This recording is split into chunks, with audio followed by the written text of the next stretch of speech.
people who are celebrating this beautiful day, because each day, every day, will birthday mother somewhere, and we must acknowledge that. So celebrate the people who are celebrating around you this morning, because you know that this party right here is your party, right?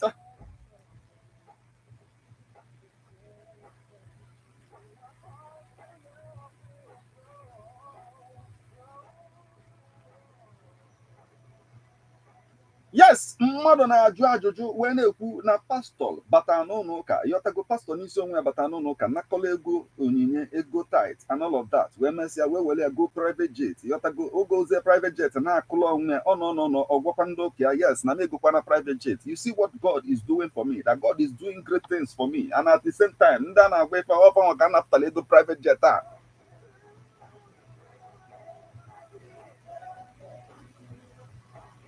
At the same time, ndị a nọrọ na-apịkọ this thing on a very good day, and na asọpụrụ ego anyị na-eji ka iji wego this private jet. Now why? Now a lot of people na-ajụ ajụjụ, what is the purpose of ego a na-anakọ n'ụlọ ụka n'isi onwe ya? Because now the purpose is, community life, to make sure that now they take care of those people no in the first place. Because if we follow the Bible, the early Christians, if we're going to collect, if I collect, they have to take care of themselves. Today. maka ị na-anya ọfụma on a very good day, ifugodo na ọ bụrụ na ụlọ ụka na-eme ka ha si kwesị isi na-eme, na ama nwa onye dị homeless, ama nwa onye agụụ na-agụ, ama nwa yọtago ụka they take care of themselves in community on a very good day.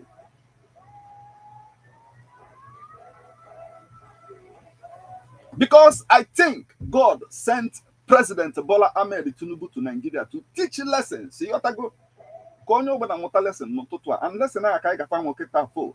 This is how we ball into this particular edition of Birthday Splash. Now, born at 103.5 FM. Upon no more, one kind of metal. We're in the building.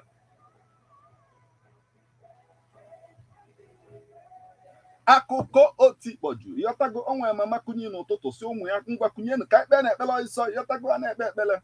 A lot of people na-ekpe ekpele. All of a sudden yọtago ọkpọ Chukwuma bịa Chukwuma. Ụla ka ị na-alabụ hia obidogodo egwu ọsị Chukwuma kunye dị ọsọ na onye mekata yọtago lawa ụlọ ebe anyị na-ekpe ekpere na nsogbu ga-adị o. Obidogodo wu thank glory Father, oh thank glory Son, thank glory Holy Ghost, now forevermore. Onye ọbụla bidogobe egwu yọtago at a time Chukwuma anọgo ebe ọ nọ ụlọ ejidegokwu ya again. Ọnọrụzi ebe ọ nọ na-agụzi nke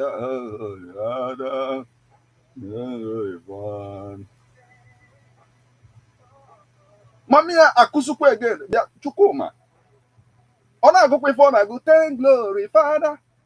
Ọ nekwa ya ọbụna Chukwuma na-ala ụla ọkụkwa thank glory Son. Chukwuma m ga-egbukwago uche gị dịkwa ya o.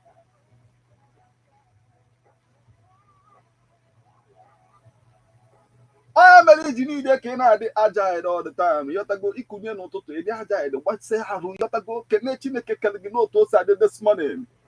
We are in the building. We have a lot of things to talk about on this particular edition. Yọtago maka akụkọ otikpoju otikpọkịrịkpọ yọtago nke ikpeazụ a.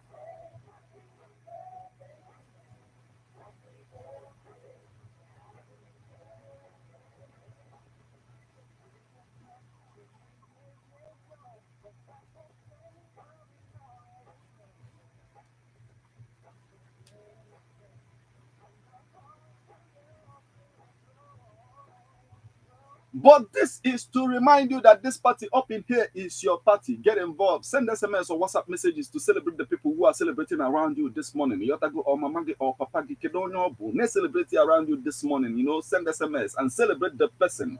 Birthday, anniversary, Kedifobo, wedding, Yotago traditional marriage. Or onye kanaji meme, Yotago inweki papa, sin ines Kenya, Yotago ahead and corner for the and all of that. On the in Kobonobo, you can talk about it here. Yotago Pussy, yes, Nina Kenepan and Kehana Chime or Nankehame Guleme, Yotago, I find a maybe. So send SMS or WhatsApp messages on 081 38 39 7740 or 081 39 25 6742. You can equally send SMS or WhatsApp messages on 08065796599. Akoko Otipoju. Yes, and when a man in there respect so much, and he goes by the name Cosmas Madoka. If you want to learn a lot of things about business, you must pay attention to the man called Cosmas Madoka. Most times, when you even public lectures on and you can a lot of things. You have to go about business. Also, the difference between us and the Japan. You have to go. But Japan na value, you have to go dignity, na value, mmadụ ikwu eziokwu, mmadụ ịnọ on time, ịnọ on point, the discipline, na-eme ife kwesịrị na-eme on a very good day. Mana ịmago nna anyị nwa yọtago anyị bụ ndị African time, anyị adịghị keep to time, anyị na-eme ihe ọbụla sọrọ anyị ka o si adị anyị on a very good day. Ọ ga n'iru wee kọwaa na onye Japan n'isi onwe ya wee promise gị na ife dị otu a na olu time dị otu a na ị ga-enweta ego one dị otu ọ bụrụ na ị nwetara ya mgbe a na ịbịa again ị ga-afụ leta odel na apologize na-asị gị sorry na ya meet ọzọ up. Ị nwere ike chekwa na egwuregwu ọzọ ị ga-afụ agwa gị n'ọkwụgwụ ụdọ maka ọ na-enwe mwute maka na o mitiri up na ihe ọ gwa gị na ọ ga-eme na n'omezie. Ọ na-affect fa n'ife niile even to the point na even ha sị gị na mgbe dị otu a dị otu a m ga-anọ ebe a I will meet you. Ọ bụrụ na gị na ya nwee appointment ọ sị gị 8 o'clock so time na olukwa na mgbe a na ya ga-anọ di ya yọtago ngị nwa nọdụkwa di ya ọ na-elukwa na 8 a dot ị ga-afụlili ebe a n'otu o si dị. Mana onye mba anyị nwere ike ịbịazi gbalụba 8:20 ma 8:30 na-asị gị na ya hold up dị ya ihe nwa nọ na ya makwa ka ya si je ya ngwa biko iwe wena gị o ya akụkọ otikpọju.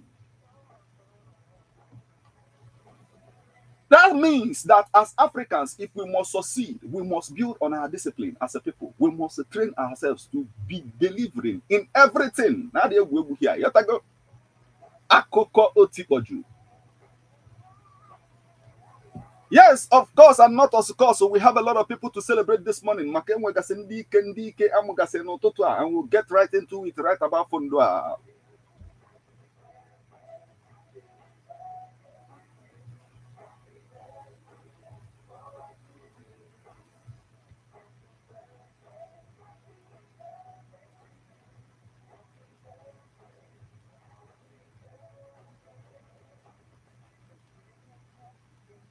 Yes, the first person I celebrated this morning, on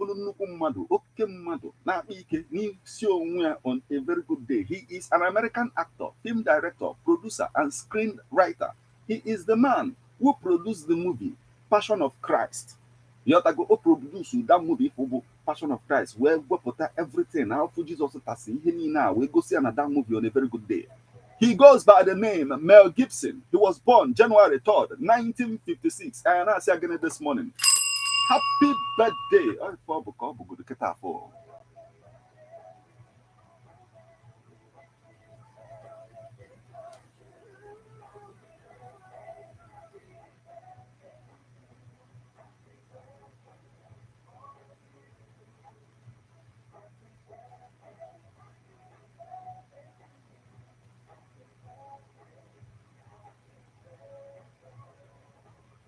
Today is also the birthday of Eli Manning. He is an American football player, quarterback, born January 3rd, 1981 in New Orleans. And I say again this morning, happy birthday. Oyo Bukobo.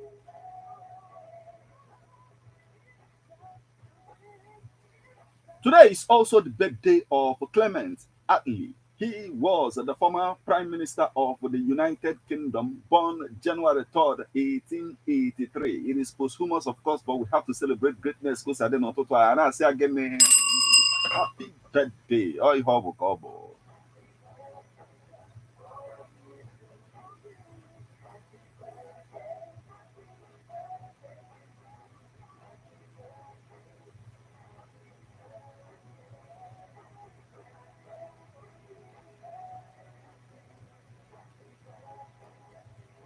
Okwa right about Fundua. I have a Tabago Naija celebrating Deacon celebrating in Nigeria this morning.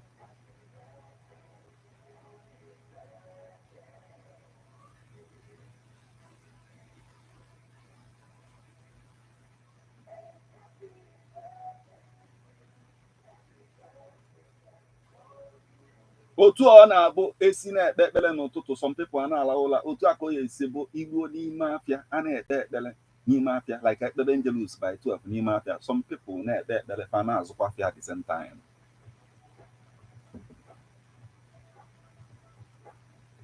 enwe ka ebido Angelus yọtago ebido gị ihe ọzọ ị ga na-anụ, enwe ka na-ekpezi ekene Maria Jupiter na Gracia usegba mere gị ịdị ngọzi n'eti ikporo niile, ọ ga-adị yọtago bife na-amalizi na-eme ebe a na-ekwezi nyanwa na-ekwezi Maria dị asọ ọfụ kọstọma ka ọ na-agafe ọsịa madam bịa enwere m ya ọ dị ya nne nke Chukwu dị asọ nke a 25 ka m na-ele ya yọtago ekpere a na-agakwanụ.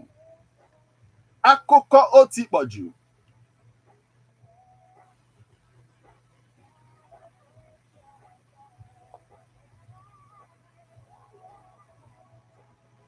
Yes, Kaya Batanaja this morning, or Webona today, but the birthday of Greg Nwokuru. He is an Indonesian footballer born January 3rd, 1986 in Onitsha. And I say again in Happy birthday. Of course, I'm not also called. So Yatago.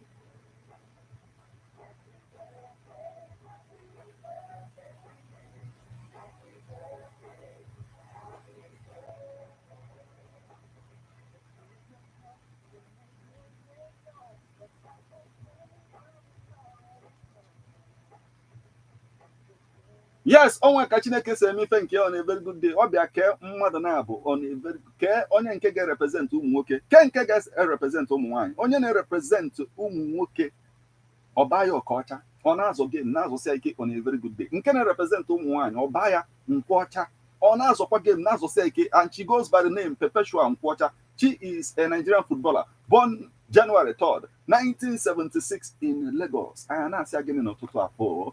Happy birthday, oh Hobo.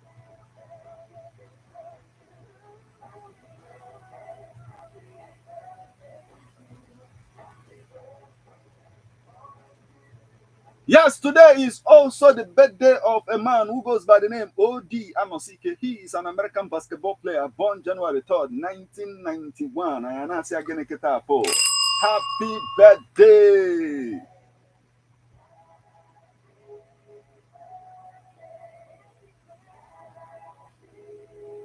Today is also the birthday of Gloria Ofewu. You know, she is a Nigerian footballer born January 3rd, 1992 in Calabar. Ayana Siageneketa. Happy birthday. Yes, obligate hobo. We must proceed, Papa. Yotago.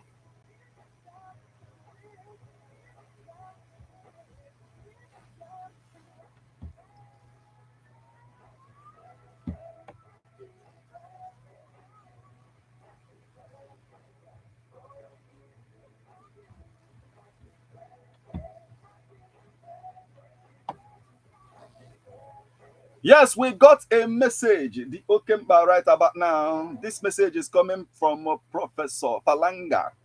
Yotago, you can equally say Professor Okom. Or, you know, Professor Yotago Karabaye. Everything, Yotago Kudi on a very good day. And he says, please, Metal, help me call my wife, Esther. She is in the village. Help me tell her that I like her so much that she should come back fast. Let's enjoy 2025 enjoyment. Echekwa m na birthday nwunye gị ka ị na-achị celebrate this morning. Ọ bụrụ nke a. Anyway, Professor Odigo Koyesebe, we are still proceeding.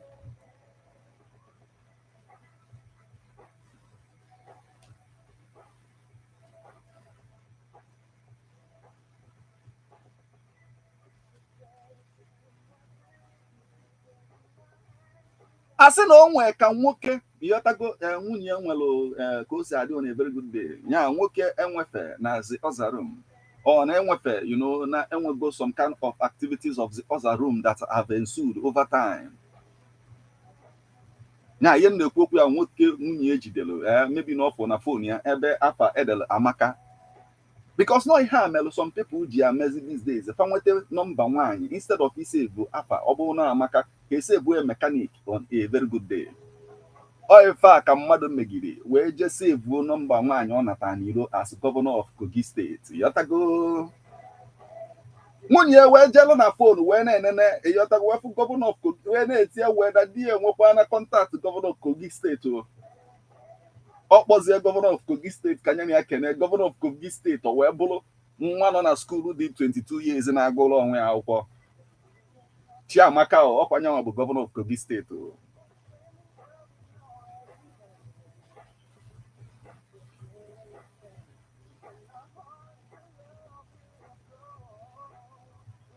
O nwere ka ọ na-esi adịrị nwoke maka all of a sudden abịa kụọ ya aka n'isi si ya, kedu ife ị na-eme ọkụja ihe ọzọ na-asị ngwa kedu onye bụ Amaka, ịghọtago ihe ọzọ ga-agba ya n'isi bụ ịghọtago soundtrack that the good the bad and the ugly. Ị ga-anụ tururururururu ịghọtago nne ntutu anya n'isi eke ife niile a na-akpọ on a very good day. Akụkọ otikpọju. Right about now we must proceed to give you what you need. Satisfaction nke dịgodu mbada guaranteed. Let's get ready to rumble. Akụkọ otikpọju.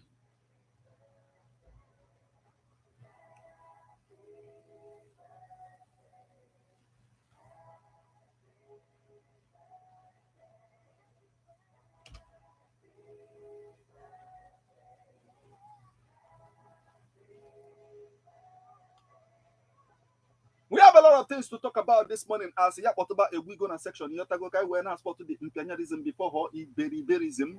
Yes, I na try ka share nwunye professor but network nwe ka o si wedgodo n'ụtụtụ akịta afọ yotago and basically on maka na na village. I guess that's what I think.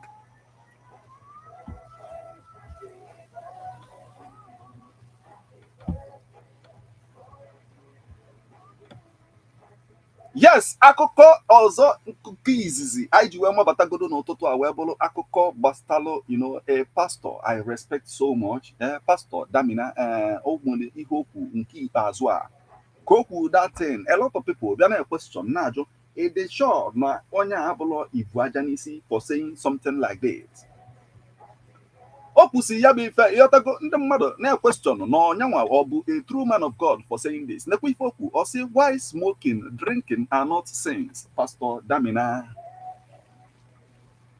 make us clear. Pastor Damina, Ebe Damina, leader of Power City International and Ebe Damina Ministries, has said that smoking and drinking are not sinful acts. Pastor Damina made this statement during his New Year's Eve sermon while also questioning the traditional interpretations of sin. I have told you alcohol is not a sin. I have told you secrets are not a sin. If you like, put it on the front page. I said it, he said. You ought to go or say, why not advocating for these behaviors? He urged his congregations to act with caution and discernment. On as yes, ezoku na ada wakwafa mebia.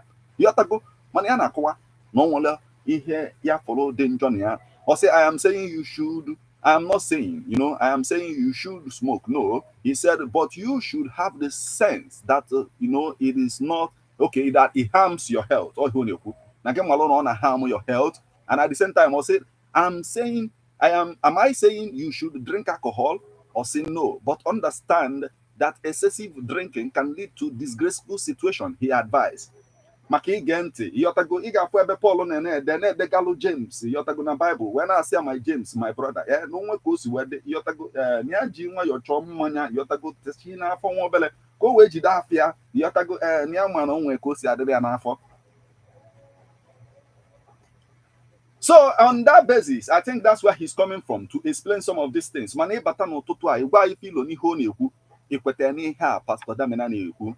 Now, Pastor Damina went further to say that, sin stems from the heart, not from what one consumes, while quoting verses from the Bible to buttress his argument. Now, Mark 7:18-21, Mark 7:18-21. Also, what defies a person is what comes out of their heart, not what goes into their body. Or if on a very good day. Makige Lieutenant na ebe ọ na-ekwu na bụ ebe Christ nọ with a group of people. Ndị mmadụ na-ekwu okwu na-asị why this man all the time ọ na-like with ndị njọ all the time ọ na-anọkọ with them na-aṅụ mmanya with them, and this is to remind you that Christ ṅụkwa mmanya n'ụwa and o mere mmiri ka ọ hụ mmanya ilote. So Christ wee na-akọwalfa na ọ bụla ife elili ihe eti n'ime ọnụ wee liba na-arụ on a very good day bụ nyanwa na-eme mmadụ ọkọmiti njọ. No ife si na mmadụ wee pụta nke imele eme nke ikwuru ekwu nke ikpọrọ mmadụ iyi kwuo ọjọọ si asị si jọ mmadụ mee ọnya nwa bụ ihe bụ njọ n'isi onwe ya. Anyway, ịbata n'ụtụtụ a itile anyị ọnụ na ya bụ okwu ka o si ahụ mfe odigodo right back it afọ ya ọtago.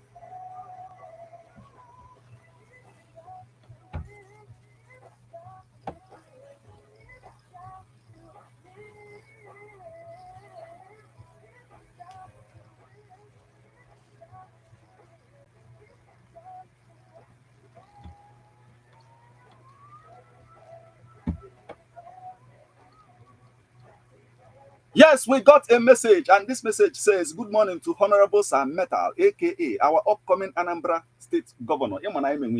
In future, Yotago. Osi eze anụ mba nke izizi n'ebe ọ na-adị nwanne m negodo gbaga m na akaụntụ gị maka otu isi wee adres ya this addressing gbaga m ga-eju your account this morning na ọ bụla obere mfe it is unfolding. Oh, well, say, no, it is me, the youngest Frayo from Nkwere Zunaka, and I'm wishing all the celebrants of today a wonderful celebration. And I'm celebrating Mrs. Amaka Ozo Obiewu, aka Quality Madam from Obidi, Quality Madam. Yes, Owena Sekwa, yes, from Ogidi, please tell her that I will always appreciate her. And finally, my regards to Mama Nekuna Bagana, Ogochuku Ifechuku, Professor, Falanga, Ogidi, and all the fans of Ebona Day FM, Sametal, we move because Akoko, Otibodi, my brother, Enodia, Emwe Palo. Let's get into it. Yes, I never said see quality madam no toto na asị na Chineke ga-eweta ihe ọma niile anyị na-elo n'isi ya na mmezu n'aha Jizọs. Amen. Nakwa gbagam na akaụntụ again kwa ya tago ọbụla obele efe it is unfolding nkịta afọ.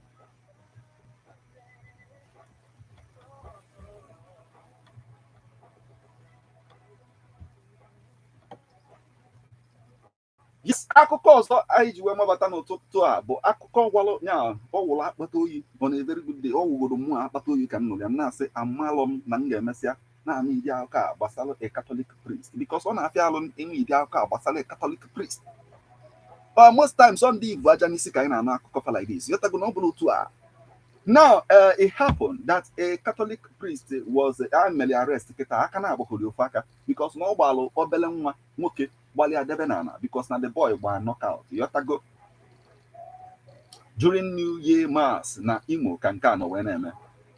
Nekwaka Bifes a Catholic priest, Reverend Father Joseph Enyinya, has been arrested in Imo State for allegedly shooting a teenage boy dead after he threw knockouts inside the church. The incident happened during the New Year Mass held on January 1st, 2025 at St. Columba's Catholic Church in Amimo, Ikeredu, local government area of the state. A resident claimed that the priest, in a bid to disperse a group of boys setting off knockouts within the church, fired some shots in the air. The gun hooked up and was trying to check the firearms. It accidentally discharged and hit one of the boys, the resident claimed. The incident has left the community in shock and mourning, with the residents expressing outrage and demanding a thorough investigation to uncover the facts behind the unfortunate event. The spokesperson for the Imo State Police Command, Henry Okoye, confirmed the incident to newsmen, adding that an investigation is ongoing. Also, we have launched a detailed investigation to ascertain the remote facts surrounding the incident. Further development on the case will be communicated in due course, please. That's what the police public PRO, that is, the PRO of the police in the state Abimo, Bo Henry Okoye, spokesperson for the police in Ebu.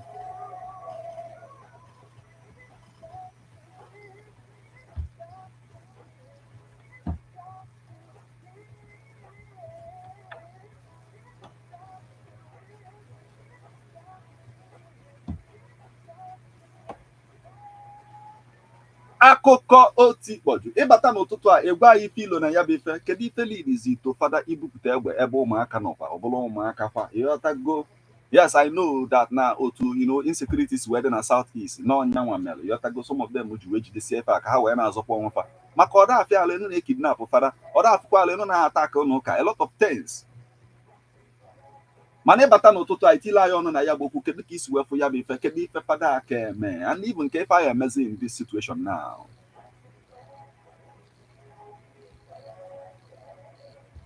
Akụkọ ọzọ anyị ji wee mabata n'ụtụtụ a o wee bụrụ na polisi na-akọwa na enwere mob yọtago ndị mmadụ gbakọ rie nne wee je jide nwaanyị fana accused of witchcraft na Benue steeti ka nke anọ na-eme wee kugbuo ya bụ nwaanyị lynch ya gbaa ya ọkụ.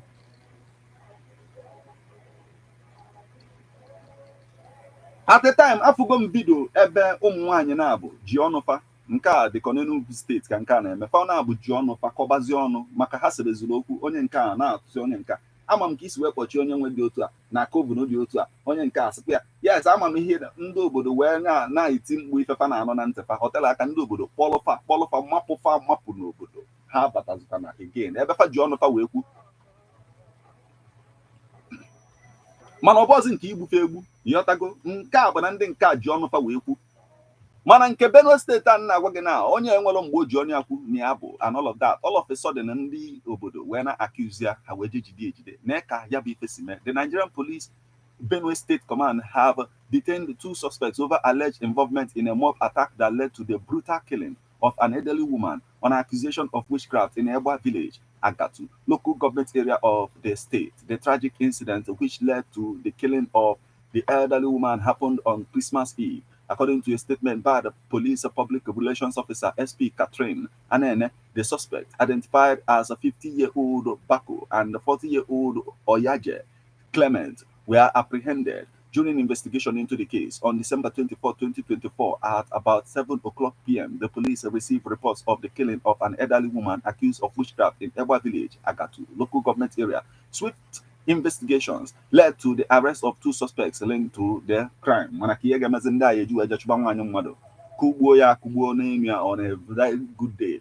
Without facts and all of that, taking laws into their hands, a lot of things. You don't just say things without having facts to what you are saying. Can you even prove witchcraft in the court of law? Even the you don't know at the end, and we keep all of upon a court for Nanya, no reaction. Now, Kahang, no one goes in Mafa, and how as if a fan when you put this solar. And at that point, I am telling you. Anyway, mgbe bata n'ụtụtụ a itila ya ọnụ na ya bụ okwu kedu ka isi wefe ife niile akụsa on food go right about now.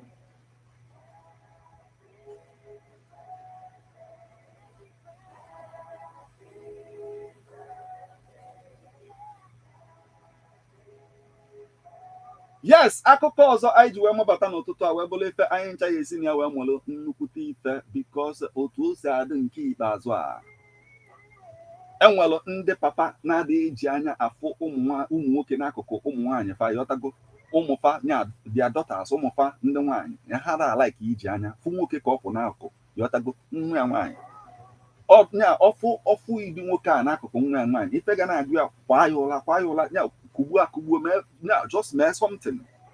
Na ife melekita na a man was arrested for allegedly killing daughter's boyfriend. Obata nwefe boyfriend daughter. The thing wutie. Mana nwekwana one hypocrisy ị ga na-afụgasị n'iri ife a situation whereby na mpa mmadụ batara na abịa on a very good day yọtagofu boyfriend nwa ya nwaanyị ọbụbụlụ na nke a bụkwu dada n'isi onwe ya on a very good ai o wee jechọta mmeta obejiri ka ọ na-amapụta ozugbo na ya anya n'iru oti ewe Mikel Obi ịbịa nnọọ akụkọ otikpọju. Now a man arrested for allegedly killing daughter's boyfriend. A man identified as Mr. Okadeji has been arrested for allegedly hiring thugs to assault his daughter's boyfriend, 35-year-old Oshuku Ikulu, resulting in the latter's death. According to rights activist comrade Israel Joe, the incident occurred on December 12, 2024 at Bright Hope Street in Ubi, local government area of Delta State. Joe disclosed that Mr. Okandeji opposed the relationship between his 20-year-old daughter and Ikoro, a barber and boutique owner, due to his profession. Amam ife melufa ji hate in the papa, only with any kasapa. Because only Kobuno Jagodi akpọ isi nya enye ya line aka ya nya buchi ya sie isi ya on a very good day. Ani ekwu isi nya ya ititi isi ya na-achakesi. Amamu iya otu aka nsi fukwa one baba one day ọ na-aba na-akụsu. O say they no want make I see my pikin. Say what do you mean by they don't want make you see your pikin? O say I born pikin. They no want make they no gree make I see am. Say you don't marry the person wey born am. O say no. Say if you go know if you melo onwe gị. Ọ ya bụ ihe niile on a very good day anyway ịbata n'ụtụtụ a itila ya ọnụ na ya bụ okwu kedu ka isi wefe akosi ahụ food good right about fund a.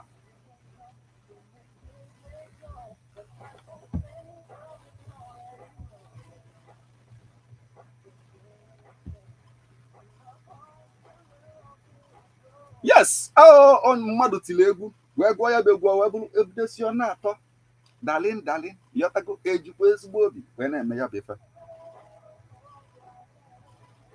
Ọ ife niile a melụ emanụ ji wee kpọọ girlfriend ya wee sị achọkwanụ m ịnụ gị mana na ihe ga-eme anyị eme wedin na secret mmadụ ama mma anyị eme ya on a very good day before ọmalị na-eme oje arrange si ya document weta the girl sign si ya eme wedin nke a gaa ọtela aka the girl si in fact na ya chọọ divorce asa esi gịnị ọ sị na ya chọọ divorce asa ka ife na-ese ọ sị na ọ nwere na ya chọọ divorce zi ka ejebe and o divorce ọ na ihe onidi ka ọ kekọrọ half of ife the man nwere mgbe aka dị guy ji wee wepụta the documents wee sị na documents niile a fake na ọ nwere nke dị mma fancha niile fake na ọ nwere divorce ị na-eme anything because na enweghị wedding in the first place.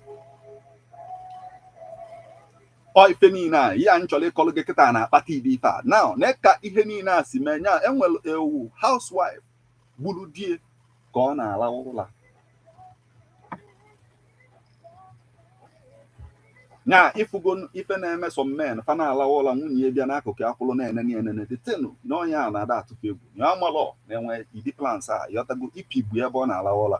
Now a housewife Fatima Zuma killed her husband Baba Aliyu with a pistol in his sleep at Lafiaji, Kasha local government area of Niger State. Village sources hinted that the woman, who was the second wife of the deceased, killed her husband following a fight they had earlier. It was gathered that Fatima married her husband about 3 years ago and she was yet to have a child with him, whereas the first wife had just given birth. Given the development, the village sources added that the issue of lack of children between them has always caused fights, one of which happened a day before she killed her husband. It was learned that Fatima had told the villagers that she had killed her husband and dumped his body in a nearby bush because he had beaten her the night before and she had decided to take revenge unknowingly that he would die. Niger State Police Public Relations Officer Wasiu Abiodun confirmed the incident and the arrest of Fatima at the time. Now I cannot about go Fatima now Ufaka on a kawazi henya ni feje. Apollo ni chosen, why not go? On a very good day, Yotago even K you could also report to authorities Nati Gife Ebia, Yotago Guanoke it is gonna get again. Oh too sad. It's about human rights, it's about Yotago, oh too sad. Obolone Bona de human rights, it tore down. Umifenina akụkọ otikpoju. Anyway, ịbata n'ụtụtụ a itila ya ọnụ n'ihe niile a ka o si ahụ food right about kịta afọ yọtago.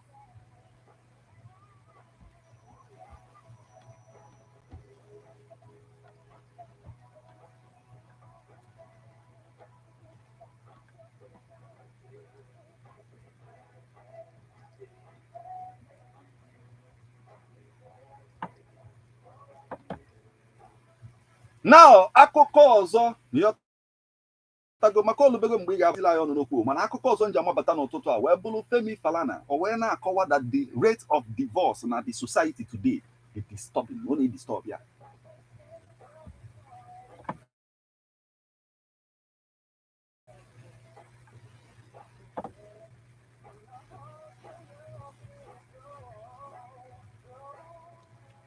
Now, Falana has raised the alarm over the high rate of divorce across the country while suggesting measures to address the problem. Falana called for urgent measures. Also, the society need ịma ife a ga-eme ya bụ ife yọtago ghara ịghọ ihe ọzọ on a very good day. Na ọ na-egetzi out of hand n'uche onye ọbụla dị ya si tinye ọnụ na okwu si kwuo maka ya. Onye mere nji wepụta ya n'ụtụtụ a sị ka anyị kwuo maka ya. Kedu ife a ga-eme ka reduce the rate of divorce enwere? And as I'm talking to you, Kita, some people are moving, you see, na even no marriage, one a heart or the honey, the farm and that's it. A lot of people, on a very good day. Somebody like Timaya Kana to wine. On us, any Amalifan with him and Yotago on a very good day. Oh, to us wedding keep as well. The reality we have today is that a lot of men are running away from relationships, are running away from being committed because they tax them too much. Matakale, Ihan Kanko. Esi na nke a pụta abanye na nke a ekwusie nke a abanye another one ọbụlụ gịnị bad character ọbụlụ even from both men and women yotago enwezi onye na-enye enwezi so much discipline for mmadụ ịma ife ọ kwesịrị ime n'isi onwe ya onye nọdụ ọ na-complain about bad attitude onye ọzọ mana nye nwe na onwe ya nke ya kpusa onwere ihe ọ na-eme maka nke iche nke ya ọ dịgo ka o esi dị ịbata n'ụtụtụ a itile anyị ọnụ n'okwu a ka o si akpọtụgodo right agbafụ ndụ a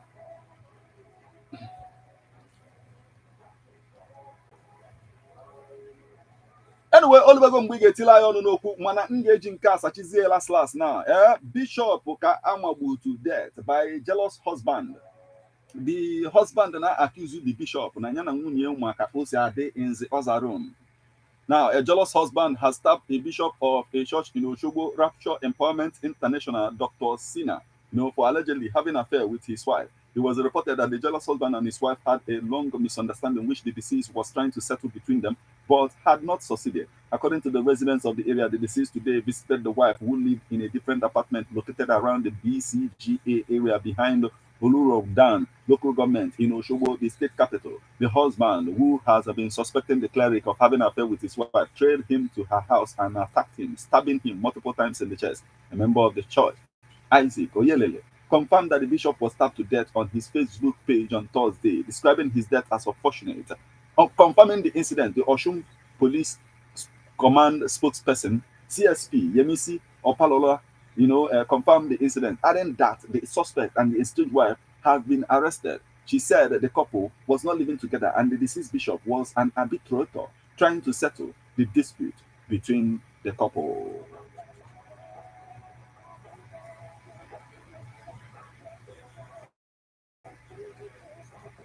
Well, if I also a lot of problem now, families these days, a situation whereby nigga all the time. One you move, for daddy, osisi nwoke na alaghalị akpịrị na ana esi nri oge eri ọzọ apaki kolonini na tea na flax ka ebe ị na-eje na daddy nọ na chọọchị ka o je nye daddy nri na chọọchị kwa na-agụ na agụ die ụmụ ife niile a na-ebutesi dị mata yọtago the man na-ajụzi ka ezi onye bụ daddy a now why eji wee allow this daddy ka ọ bata n'ime ebe a nya sakizie nyanwa as the main daddy na wow ọ dịgo ka o si dị ịbata n'ụtụtụ a itile ya ọnụ n'okwu ọ na-akpọtụkwa right agbafụ ndụ a ana ma m na iwepụtago apụta gị ngwa bechagodo anyị na apụta na 08138397740 ị nwekwa ike ịnwetakwa anyị ịghọtago na 08139256742 or 08065796599. Kedu ihe ị nwere ikwu n'ihe niile anyị na-akpa maka ya n'ụtụtụ a ka anyị na-gị karịzie right agbafụ ndụ a. Hello. Professor. The Falanga himself. Yes. It is I, Professor Falanga 2025. Negodia Jide. No. Thank you. Don't get my first. No, Professor Neukuno Otoa. Professor Falanga. Achọrọ m itinye ọnụ na ihe gbasara ụkọchukwu agbagburu. Hello? Nke mbụ bụ na insecurity dị well na that side ihe a mere. And the ote guy na-agwa gọọmenti illegalize ya mana gọọmenti ya chọrọ insecurity wee kajie nkụ. Mụnwa dị well supportive that na that man nwere such a thing na chọọchị ya otu o kwesịrị ịdị. Mana nke m adịrọ sọpọtụ bụ ijiji ya wee gbagbu mmadụ mana meta gị marakwa amara nwere dị otu Chineke. Even in antiquity days, ejiri egwu. Somebody like Elijah ụmụaka ji emere ihe karịkachọ Elijah onye isi nkwọsị ya agụpụta dọgbuo ụlọ agụchi n'ime ọhịa wampụta dọ ụmụaka rigiri. Such servants of God can exist na this our dispensation today. Mana ife nyanwa aka emen ọ ka ewepụ ọnụ bụọ ọnụ sef bụọ ma ihe weta na egbe ọ ka asị ya ụmụaka na ya na-ekwu ife dị otu a ya na ọ ga-emekwa ụnụ yọtago uchu ndị a na okwuo ya emesizi ayọbịa biko fada biko iwe wena gị ka ọ wee gbaa alụkwazi ya no since aha wee ruo today, I'm coming across the person I go kaba. So not to batan knockout in the moon. The offer of God I told you we not to batan him. Then the king of Korea never have a priest him. So I don't know we are careful with Shege. Professor, sometimes without invent, without hearing about don't worry, Professor. I never attend those in a chapter again. Can I continue? Oh, thank you. Oh, hey, my brother, Negodia. No. Oh, go up ambassador n'isi onwe. Ama m na chingom ge kade, o kade in quantum. Oh, fobo. Oh, no, bring the Gabani room, my brother. Oh. Can now go.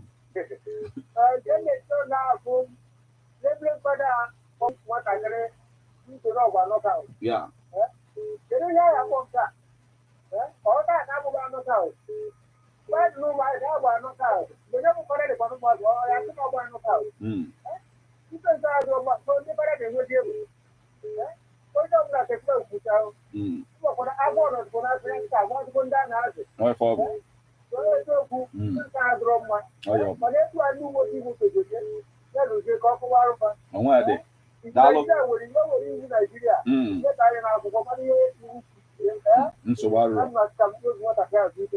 Amen.